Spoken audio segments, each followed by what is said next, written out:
ammonium. Le sujet qu'on va étudier à partir de maintenant, c'est les brachot que l'on récite par rapport à une bonne odeur. D'accord? Donc, de la même manière qu'on n'a pas le droit de profiter de quelque chose que l'on mange sans bracha, ainsi, quand on sent une bonne odeur, on doit également faire une bracha. Maintenant, il y a 4 types de brachot qu'on fait par rapport à l'odeur. D'accord? Vous les connaissez? Bessamim. Mine Bessamim, Atse Bessamim, Isbe Bessamim et Anoten Reachtom Bapirot. C'est fait mode. Ok? Alors, Boré Mine Bessamim, c'est une bracha qui est cladite, ça veut dire que c'est une bracha qui est générale. D'accord? Donc, c'est un peu comme le shiakol de la nourriture. Ah, alors, on va voir que cette bracha-là, quand on a un safek, on va pouvoir éventuellement s'en servir. Mais quelle est la règle pour définir si c'est Atse Bessamim ou Isbe Bessamim?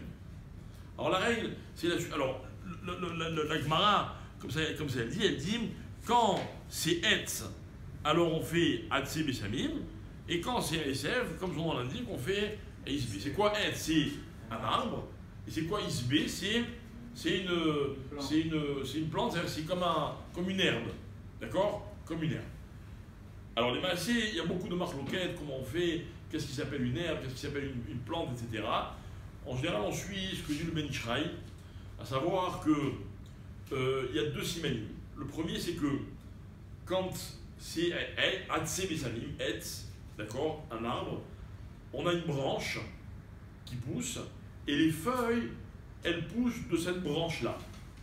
Dans les autres, la racine elle-même, elle donne des feuilles.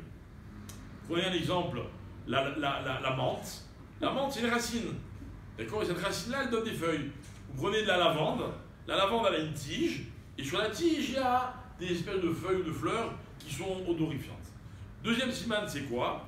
C'est que quand on est hors saison, d'une année sur l'autre, la tige de Atse Bessamim, elle reste.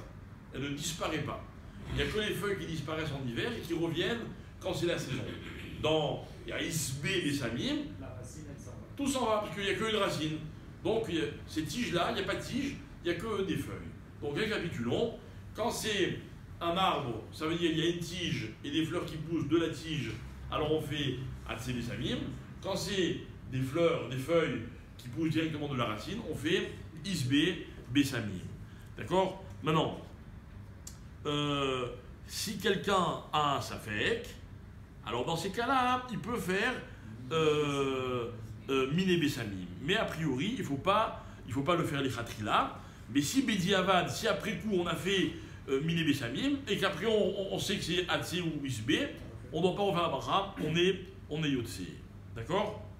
Maintenant, s'il a fait Boré Isbe Bessamim à la place de Atse Bessamim.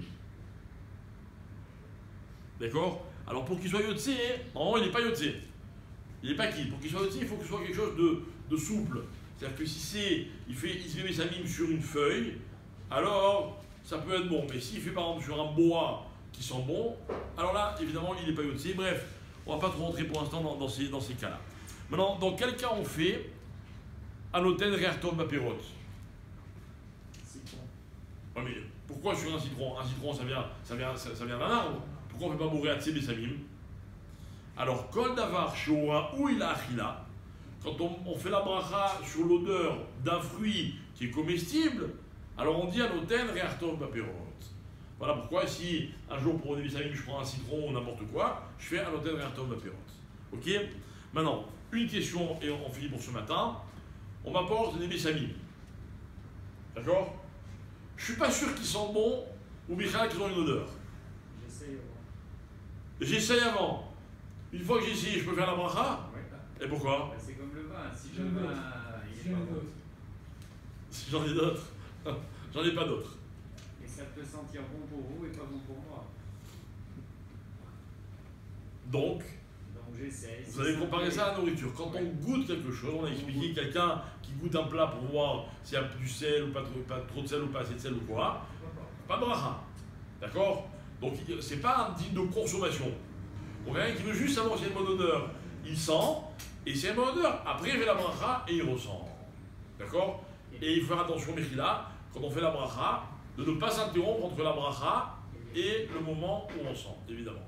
Et un liquide qui sent bon. Parfois. Hein? Voilà, un parfum, Mechila, c'est pas sûr qu'on fasse une bracha. On va voir après les cas comme ceux-là. D'accord? Pas sûr qu'on fasse une bracha parce que c'est pas un produit naturel. Miné. Non, mais si on fait une bracha, c'est sûr que c'est miné. D'accord? Mais est-ce qu'on fait une bracha sur un parfum? C'est pas quelque chose de naturel. C'est chimique. Comme ça, on verra. Il y a plein de cas à voir. Si vous verrez cette semaine avec Jean-Michel. Sur quoi, par exemple, on fait miner? Pardon? Miner sur quoi, par exemple? Sur un safek. Sur des mélanges. Sur quoi? Sur Des mélanges. Ah, ou des mélanges, ouais. Il y a des DHC. C'est clair? Très bien.